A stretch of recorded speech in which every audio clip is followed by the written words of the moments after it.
यूं तो दुनिया की हर भाषा और बोली में काव्य रचना रचने वाले कवि होते हैं। भारत भी इसका अपवाद नहीं है, पर अपनी रचनाओं से राष्ट्रीय स्तर पर ख्याति पाने वाले कवि कम ही होते हैं। मैथिली शरण गुप्त हिंदी भाषा के एक ऐसे ही महान कवि थे जिन्हें राष्ट्र कवि का गौरव प्रदान किया गया।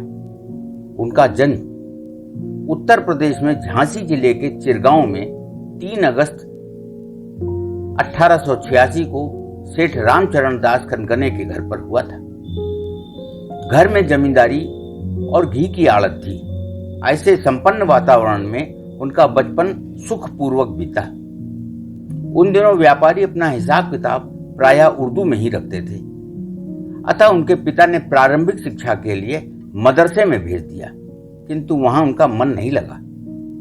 उन्हीं दिनों अंग्रेजी स्कूलों का चलन बढ़ा तो पिताजी ने झांसी के मैकडोनल स्कूल में भेजा, किंतु भारतीयता के प्रेमी मैथिली शरण वहां भी अधिक समय तक न रुक सके।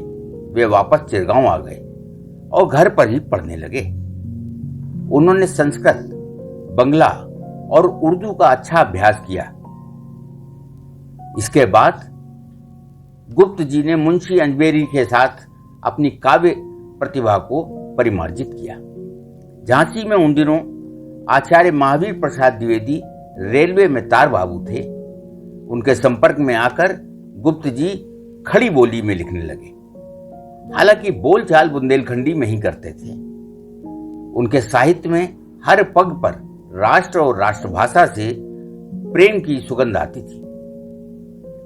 गुप्त जी को अपनी भाषा, बोली, क्षेत्र, वेशभूषा और परंपराओं पर गर्व था। वे प्रायः बुंदेलखंडी धोती और बंडी पहनकर, माथे पर तिलक लगाकर, बड़ी मसनद से टिककर अपनी हवेली में बैठते थे।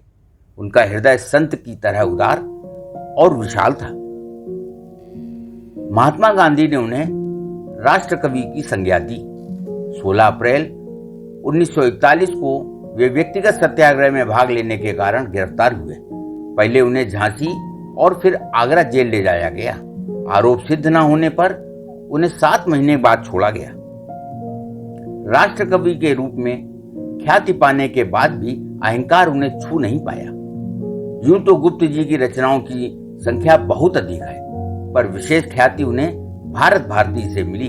उन्होंने लिखा, मानस भवन में आर्यजन जिसकी उतारें आरती, भगवान भारत वर्ष में गूंजे हमारी भारती। पवित्रता, नैतिकता और परंपरागत मानवीय संबंधों की रक्षा उनके काव्य के प्रथम गुण रहे। ये गुण पंचवटी से लेकर जयद्रथ वध, यशोधरा और साकेत तक में प्रतिष्ठित एवं प्रतिफलित हुए। 1954 में भारत सरकार ने उन्हें पद्म भूषण से सम्मानित किया। वे राज्यसभा के सदस्य भी चुने गए। दिल का दौरा पड़ने से साहित्य का यह जगमगाता तारा 12 दिसंबर 1964 को चिरगांव में ही अस्त हो गया। 78 वर्ष की आयु में उन्होंने 2 महाकाव्य, 19 खंड काव्य, काव्य गीत, नाटिकाएं आदि लिखी। जुड़े रहिए हमारे चैनल अपनी माटी अपनी थाती के साथ। और हाँ, यदि आपने हमारे चैनल को अभी तक सब्सक्राइब नहीं किया है तो जरूर कर दें, ताकि आपको मिलती रहे नित नई जानकारी। नमस्कार।